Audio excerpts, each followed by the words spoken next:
பெரிய வாழைத்தோப்பு வச்சிருக்க பண்ணையார் ஒருத்தர் அவர் தோப்புல விளைஞ்ச முதல் வாழைத்தாரை சாமி கிட்ட கொடுக்கறதா வேண்டியிருக்காரு. இப்ப அங்க வேலை செஞ்சுட்டு இருக்கிற ஒரு பையனை கூப்பிட்டு இந்த வாழைத்தாரை எடுத்துட்டு போய் கோவில்ல கூடு, நான் பின்னாடியே வந்துடுறேன் அப்படின்னு சொல்றாரு.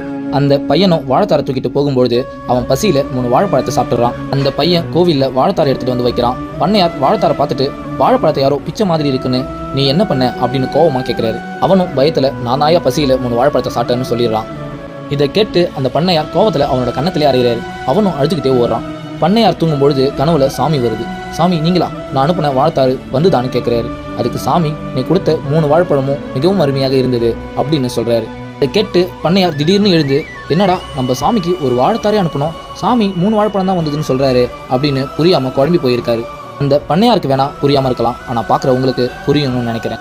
லட்சமா எடுத்துட்டு போயிட்டு நீங்க சாமிக்கு கொடுறதை விட பசியில வாடுற மக்களுக்கு 4 இட்லியை வாங்கி கொடுத்து பாருங்க, நீங்களே சாமியா தெரிவிங்க. இந்த குட்டி ஸ்டோரி பிடிச்சிருந்தா மறக்காம லைக் பண்ணுங்க.